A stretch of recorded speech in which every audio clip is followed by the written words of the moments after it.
आसमान में जहां तक नजर जाती है बस खुला नीला आकाश दिखाई देता है। इंसान के सपनों का सबसे बड़ा मंच जहां उसने अपनी सबसे बड़ी जीत लिखी और कुछ सबसे बड़े राज छोड़े। उड़ान लेना हमेशा इंसान की सबसे पुरानी ख्वाहिश रही है, लेकिन कभी कभी वही आसमान जो जिंदगी देता है एक पल में सब कुछ निगल भी जाता है। कुछ जहाज ऐसे हैं जो उड़ान भरे तो जरूर, लेकिन वापस कभी नहीं लौटे। ना उनका कोई निशान मिलता है, ना उनमें सफर करने वाले लोगों का। ये वो कहानियां हैं जहां विज्ञान, तकनीक और लॉजिक सब थम जाते हैं, जहां हर सवाल का जवाब हवाओं में खो जाता है। कुछ प्लेन्स रडार से गायब हो गए, कुछ समुद्र के अंदर डूब गए, और कुछ के बारे में तो आज तक कोई नहीं जानता कि उनके साथ हुआ क्या था। ये सिर्फ एक्सीडेंट्स नहीं थे, ये वो घटनाएं थी जिन्होंने एविएशन हिस्ट्री में एक गहरा दाग छोड़ दिया। तो चलिए चलते हैं एक ऐसे सफर पर जहां हम जानेंगे दुनिया के 5 सबसे रहस्यमय हवाई जहाजों की घटनाएं। दोस्तों, अगर आपने अभी तक हमारे इस चैनल को सब्सक्राइब नहीं किया है तो जरूर सब्सक्राइब कर लें, क्योंकि आपके एक सब्सक्राइब से हमें बहुत मोटिवेशन मिलता है और हम आपके लिए ऐसी और वीडियोस बनाते रहेंगे। तो चलिए वीडियो शुरू करते हैं। नंबर 1, हीलियस एयरवेज फ्लाइट 522, 14 अगस्त 2005। साइप्रस के लारनाका एयरपोर्ट पर एक Boeing 737-300 flight number Helios Airways flight 522 Athens के लिए तैयार थी। सुबह के 9 बजने वाले थे। हवा बिल्कुल साफ थी, बादल नीला और शांत था। 115 पैसेंजर्स और 6 क्रू मेंबर्स, सब एक नॉर्मल फ्लाइट के लिए रिलैक्स थे। कोई सोच भी नहीं सकता था कि अगले 2 घंटे में ये प्लेन एक उड़ती हुई कब्र बन जाएगा। फ्लाइट का रूटीन चेक शुरू हुआ। एक इंजीनियर ने प्रेशराइजेशन सिस्टम को टेस्ट करने के लिए मैनुअल मोड पे सेट किया, पर टेस्ट के बाद उस स्विच को ऑटो पे वापस करना भूल गया। एक छोटी सी गलती, एक छोटी सी स्विच, लेकिन यही स्विच कुछ देर बाद 121 लोगों के मौत का सबब बनने वाला था। प्लेन ने टेक ऑफ किया और जैसे ही 12,000 फीट के ऊपर गया, कैबिन के अंदर ऑन ऑक्सीजन प्रेशर गिरने लगा। पायलट ने देखा एक लाउड वार्निंग सायरन बजने लगा और टेम्परेचर और प्रेशर दोनों अनॉर्मल लग रहे थे। लेकिन दिक्कत ये थी, वो वार्निंग सायरन 2 अलग सिचुएशंस में बजती थी, एक टेक ऑफ के टाइम और एक कैबिन प्रेशर ड्रॉप होने पर। और पायलट को लगा शायद एयर कंडीशनिंग सिस्टम में कोई छोटी सी प्रॉब्लम है। उन्होंने ऑक्सीजन मास्क नहीं पहना। जैसे जैसे प्लेन हाइट गेन करता गया, वैसे वैसे कैबिन में ऑक्सीजन खत्म होती गई। एक एक करके पैसेंजर्स बेहोश होने लगे, क्रू कोलैप्स कर गया और कुछ मिनट बाद कॉकपिट में दोनों पायलट्स भी अनकॉन्शियस हो गए। ये सब सिर्फ 10 से 15 मिनट में हो गया। प्लेन अब ऑटो पायलट पे था। बिना किसी इंसान के कंट्रोल के वो 34,000 फीट की ऊंचाई पे सीधा एथेंस की तरफ उड़ता गया। एयर ट्रैफिक कंट्रोल ने बार बार कांटेक्ट करने की कोशिश की, पर कोई जवाब नहीं मिला।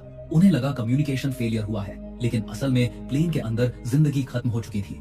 कुछ देर बाद ग्रीक एयरफोर्स के 2 F-16 फाइटर जेट्स को इंटरसेप्ट के लिए भेजा गया। जब वो बोइंग के पास पहुंचे तो उन्होंने जो देखा वो स्पाइन चिलिंग था। कॉकपिट के अंदर दोनों पायलट्स के बॉडीज झुके हुए थे, बिल्कुल बेजान। कैबिन के विंडोज के अंदर कोई मूवमेंट नहीं, बस एक फ्रोजन साइलेंस। लेकिन एक चेहरा था, एक आदमी जो जिंदा लग रहा था। वो था एंड्रियास प्रोड्रोमाउ, फ्लाइट अटेंडेंट। उसने इमरजेंसी ऑक्सीजन मास्क पहना हुआ था और वो कॉकपिट में घुसने की कोशिश कर रहा था। उसने कंट्रोल लेने की कोशिश की, लेकिन तब तक बहुत देर हो चुकी थी। प्लेन का फ्यूल खत्म होने वाला था। ऑटो पायलट ने अपनी लिमिट क्रॉस कर ली थी। फ्यूल 0 के करीब था और कुछ मिनट में दोनों इंजन्स बंद हो गए। प्लेन ने धीरे धीरे हाइट लूज करना शुरू किया। एंड्रियास ने एक आखिरी डेस्परेट अटेम्प्ट किया कंट्रोल हैंडल करने का, पर अल्टीट्यूड रैपिडली गिर रही थी। फाइटर जेट्स के पायलट्स ने देखा बोइंग 737 धीरे धीरे ग्राउंड की तरफ झुकी और ग्रामेटिको नाम के छोटे से विलेज के पास एक पहाड़ी में टकरा गई। एक डेफनिंग एक्सप्लोशन, एक मोमेंट में सब खत्म हो गया। 121 लोगों की मौत, कोई भी जिंदा नहीं बचा। क्रैश के बाद जब ब्लैक बॉक्स मिला तो हर चीज क्लियर हो गई। कैबिन प्रेशराइजेशन सिस्टम मैनुअल पे सेट था। पायलट्स को प्रेशराइजेशन वार्निंग को समझने में गलती हुई। उन्होंने समझा ये एयर कंडीशनिंग सिस्टम का फॉल्ट है, और जब तक उन्हें असली प्रॉब्लम का पता चला तब तक उनके दिमाग में ऑन ऑक्सीजन खत्म हो चुकी थी।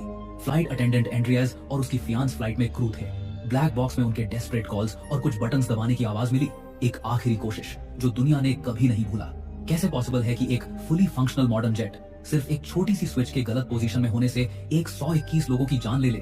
क्या हमारी टेक्नोलॉजी इतनी डिपेंडेंट है एक ह्यूमन ओवरसाइट पर? हेलियोस एयरवेज फ्लाइट 522 हमेशा याद दिलाता है, इंसानी गलती कभी कभी मशीन से ज्यादा खतरनाक होती है। Number 2, Amelia Earhart. साल था 1937। दुनिया तब नए दौर में कदम रख रही थी और हवाओं में उड़ना इंसान के लिए एक सपना था। लेकिन एक औरत थी जिसका सपना सबसे बड़ा था, पूरी दुनिया का चक्कर हवा के रास्ते करना। उसका नाम था एमेलिया ईयरहार्ट, अमेरिका की एक बोल्ड, फियरलेस और इंस्पिरेशनल पायलट। 1932 में उसने अटलांटिक ओशन अकेली क्रॉस करके वर्ल्ड रिकॉर्ड बनाया था और अब उसका मिशन था अर्थ के गिर्द एक फुल सर्कमनेविगेशन फ्लाइट।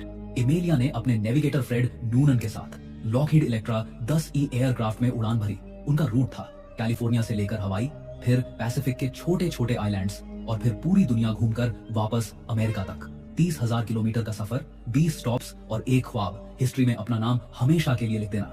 2 जुलाई 1937 उनका प्लेन लाई पापुआ न्यू गिनी से उड़ान भरता है। सब कुछ परफेक्ट चल रहा था। उनका अगला स्टॉप था हाउलैंड आइलैंड, पैसिफिक ओशन के बीच एक छोटी सी जगह जो मैप पे एक पिन के बराबर दिखती है। सुबह के लगभग 8:43 पे रेडियो पर इमेलिया की आवाज आई, we are on the line 157-337, we are running north and south. उसके बाद साइलेंस, ना कोई मेडे कॉल, ना कोई क्रैश सिग्नल, बस हवाओं में गूंजती एक लास्ट रेडियो ट्रांसमिशन और फिर एमेलिया और उसका नेविगेटर दुनिया से गायब। उस टाइम अमेरिका ने हिस्ट्री का सबसे बड़ा एयर सी सर्च ऑपरेशन शुरू किया। 66 एयरक्राफ्ट्स, 9 शिप्स और $4 मिलियन खर्च हुए, लेकिन ना प्लेन मिला ना बॉडीज। बस समंदर के ऊपर endless blue horizon. President Franklin D Roosevelt ने खुद सर्च मिशन ऑथराइज किया, लेकिन 17 दिन के बाद उन्होंने कहा, हमने वह सब किया जो हम कर सकते थे। सबसे पॉपुलर थ्योरी कहती है कि एमेलिया का प्लेन फ्यूल खत्म होने पर हाउलैंड आइलैंड के पास समंदर में क्रैश हो गया। लेकिन अगर ऐसा हुआ तो रैकेज क्यों नहीं मिला? 1980 के दशक में आर्कियोलॉजिस्ट ने एक रिमोट आइलैंड पे एक पुरानी लॉकहीड प्लेन के पार्ट्स और एक फीमेल स्केलेटन के बोन्स पाए। डीएनए टेस्ट इनकंक्लूसिव रहे, लेकिन एक्सपर्ट्स कहते हैं शायद एमेलिया वहां तक पहुंच गई थी और फिर मर गई, एकलौती सर्वाइवर बनकर। एक थ्योरी कहती है कि उनका प्लेन गलती से मार्शल आइलैंड के पास लैंड हुआ, जो जापान में बसा था, और जापानीज आर्मी ने उन्हें कैप्चर कर लिया। कुछ पुराने फोटोग्राफ्स में एक औरत और आदमी दिखते हैं जो एमेलिया और न्यूनन जैसे लगते हैं, लेकिन प्रूफ कभी कंफर्म नहीं हुआ। कुछ हिस्टोरियंस कहते हैं एमेलिया एक्चुअली यूएस गवर्नमेंट के लिए स्पाई मिशन पे थी और उसकी डिसअपीयरेंस एक कवर अप थी, लेकिन इस थ्योरी का कोई सॉलिड एविडेंस नहीं। आज भी हाउलैंड आइलैंड के आसपास ओशन में सोनार और सैटेलाइट सर्चेस चल रहे हैं, लेकिन उसका प्लेन अब तक नहीं मिला।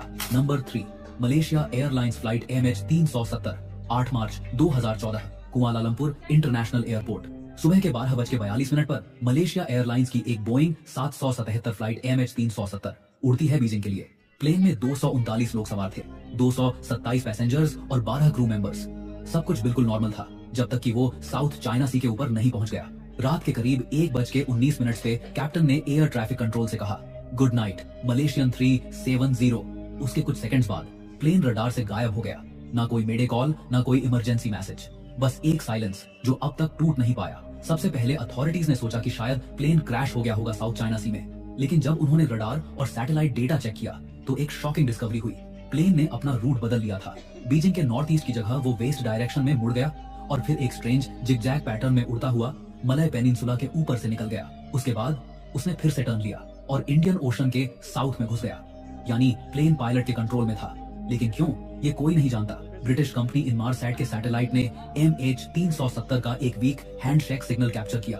उस सिग्नल के हिसाब से प्लेन अगले 6 घंटे तक हवा में था। कट हो गया, मतलब प्लेन फ्यूल खत्म होने तक उड़ता रहा, कहीं सदर्न इंडियन ओशन के बीच में गिर गया होगा। लेकिन जब सर्च टीम्स वहां पहुंची तो ना कोई रैकेज मिला, ना कोई डेब्री, बस समंदर के बीच खामोशी और हवा की चीख। इन्वेस्टिगेटर्स ने पायलट जाहिरी अहमद शाह के फ्लाइट सिमुलेटर डेटा चेक किए। वहां एक रूट सेफ था, बिल्कुल वही जो MH370 ने उड़ान के वक्त फॉलो किया। क्या ये सब पहले से प्लान था? कुछ एक्सपर्ट्स कहते हैं कि शायद किसी ने प्लेन के ट्रांसपॉन्डर को ऑफ करके ऑटो पायलट में डाल दिया ताकि वो रडार से गायब लग सके। एक और थ्योरी कहती है कि प्लेन में सडन फायर या प्रेशर फेलियर हुआ और क्रू बेहोश हो गए। ऑटो पायलट पे प्लेन खुद उड़ता रहा जब तक फ्यूल खत्म नहीं हुआ। कुछ लोग कहते हैं प्लेन गलती से किसी मिलिट्री टेस्टिंग जोन में घुस गया और उसे शूट डाउन कर दिया गया, लेकिन गवर्नमेंट्स चुप हैं। इंटरनेट पर लोगों ने अनेक थ्योरीज बनाई। कहते हैं प्लेन किसी बरमूडा ट्रायंगल जैसे जोन में घुस गया या एलियंस ने उसे कैप्चर कर लिया, लेकिन कोई सबूत नहीं। 2015 में एक डेब्री का टुकड़ा रियूनियन आइलैंड इंडियन ओशन के शोर पे मिला। वो MH370 के विंग का हिस्सा था। उसके बाद मोजाम्बिक और मेडागास्कर में कुछ और टुकड़े मिले, लेकिन मेन बॉडी, कॉकपिट, पैसेंजर्स कुछ भी नहीं। 239 लोग, पूरा एयरक्राफ्ट एक ही पल में हवा में से गायब हो गया और दुनिया भर की 26 नेशंस मिलके भी उसे ढूंढ नहीं पाई। आज भी इंडियन ओशन के नीचे कहीं एक बोइंग 777 छुपा है, जिसमें लोगों के फोन, पसंदीदा कपड़े और अधूरी कहानियां सदियों तक चुप रहेंगी। हर साल उन लोगों के परिवार एक सवाल पूछते हैं, उनका आखिरी पल कैसा था? कुछ लोग कहते हैं फ्लाइट MH370 ने सिर्फ लोगों को नहीं, साइंस और लॉजिक पर इंसान के विश्वास को भी ले गया। Number 4, the Valentines disappearance. तारीख थी 21 अक्टूबर 1978। जगह थी मेलबर्न, ऑस्ट्रेलिया। एक 20 साल का यंग पायलट फ्रेडरिक वैलेंटिज अपने छोटे सिंगल इंजन एयरक्राफ्ट सेस्ना 182 में बेथ आइलैंड के लिए निकला। उसका फ्लाइट प्लान सिंपल था, एक 125 नॉटिकल माइल्स का शॉर्ट रूट, सिर्फ 40 मिनट की उड़ान। वेदर क्लियर था, हवा शांत थी, कोई रीजन नहीं था डर का, पर जो उसके साथ होने वाला था उसने पूरा एविएशन वर्ल्ड हमेशा के लिए बदल दिया। शाम के करीब 6:19 पर वैलेंटिज ने मेलबर्न एयर ट्रैफिक कंट्रोल को कांटेक्ट किया। उसने कहा, मेलबर्न, यह डेल्टा सियरा जूलियट है, मैं 4500 फीट की ऊंचाई पर हूँ। सब कुछ ठीक था, लेकिन कुछ मिनट बाद उसकी आवाज में अजीब सा टेंशन सुनाई दिया। उसने रेडियो पे कहा, क्या 5000 से कम ट्रैफिक वाला कोई जहाज ट्रैफिक है? एयर ट्रैफिक कंट्रोलर ने रिप्लाई दिया, नेगेटिव, कोई ट्रैफिक नहीं। फिर वैलेंटिच ने बोला, मैं अपने नीचे एक बड़ा विमान देख सकता हूँ जो तेज गति से आगे बढ़ रहा है। कंट्रोलर ने पूछा, क्या आप इसे पहचान सकते हैं? और वैलेंटिच ने जवाब दिया, यह कोई विमान नहीं है, यह अजीब तरह से घूम रहा है, ऐसा लग रहा है जैसे यह मेरे साथ खेल रहा हो। थोड़ी देर बाद उसने बताया कि उस ऑब्जेक्ट में ग्रीनिश लाइट चमक रही थी और वो उसके ऊपर से घूम रहा था। वैलेंटिच की आवाज में अब स्पष्ट घबराहट थी। उसने कहा, यह मंडरा रहा है, यह कोई विमान नहीं है। कंट्रोलर ने फिर कांटेक्ट बनाए रखने को कहा, लेकिन अगले 6 मिनट्स में वैलेंटिच के लास्ट वर्ड्स रिकॉर्ड हुए। उसने बोला, यह मेरे ऊपर परिक्रमा कर रहा है, यह कोई विमान नहीं है। फिर एक मेटालिक स्क्रैपिंग नॉइज रेडियो पे सुनाई दी, एक कंटीन्यूअस मेटालिक साउंड जो 17 सेकंड्स तक चली, और उसके बाद कंप्लीट साइलेंस। ट्रांसमिशन कट गया और उसके बाद वैलेंटिच कभी वापस नहीं आया। अगले दिन से ऑस्ट्रेलियन एयर फोर्स और नेवी ने सर्च ऑपरेशन शुरू किया। पूरे बास स्ट्रेट एरिया को छाना गया। किसी भी एयरक्राफ्ट का कोई टुकड़ा, कोई फ्यूल ट्रेल, कोई सिग्नल, कुछ भी नहीं मिला। ऐसा लगा जैसे वैलेंटिच और उसका प्लेन हवा में घुल गए। सिर्फ कुछ लोगों ने उस दिन के आसपास स्काई में वियर्ड मूविंग लाइट्स देखने का क्लेम किया। एक फिशरमैन ने कहा, उसने देखा एक ब्राइट लाइट पानी के ऊपर स्टैटिक थी और फिर अचानक वैनिश हो गई। कुछ लोगों ने कहा, इट वॉज ए यूएफओ, पर ऑफिशियल इन्वेस्टिगेशन ने बोला, मे बी डिसोरिएंटेशन या वैलेंटिच ने अपने ही प्लेन के रिफ्लेक्शन को गलत समझा। लेकिन अगर सिर्फ रिफ्लेक्शन था तो वो मेटालिक स्क्रैपिंग नॉइज रेडियो में किस चीज की थी? इन्वेस्टिगेशन में ये भी पता चला कि वैलेंटिच को यूएफओज में डीप इंटरेस्ट था। उसने अपने दोस्तों से कहा था कि अगर वो कभी यूएफओ देखेगा तो उसके पास जाकर देखना चाहेगा। उसने अपनी गर्लफ्रेंड से भी कहा था, अगर मुझे कुछ हो गया तो वे मुझे ले जा सकते हैं। कुछ लोगों ने कहा उसने ये सब इंटेंशनली प्लान किया था कि वो अपना प्लेन क्रैश करके डिसअपीयरेंस को मिस्ट्री बना दे, पर कोई क्रैश डेब्री कभी मिला ही नहीं। वैलेंटिच के लास्ट वर्ड्स और 17 सेकंड मेटालिक नॉइज ने यूएफओ बिलीवर्स को कन्विंस कर दिया कि वो किसी एलियन क्राफ्ट के कांटेक्ट में था। कुछ एविएशन एक्सपर्ट्स कहते हैं वैलेंटिच नाइट फ्लाइंग में एक्सपीरियंस नहीं रखता था। उसने अपने ही प्लेन के रिफ्लेक्शन को यूएफओ समझा और कंफ्यूजन में सी में क्रैश कर गया।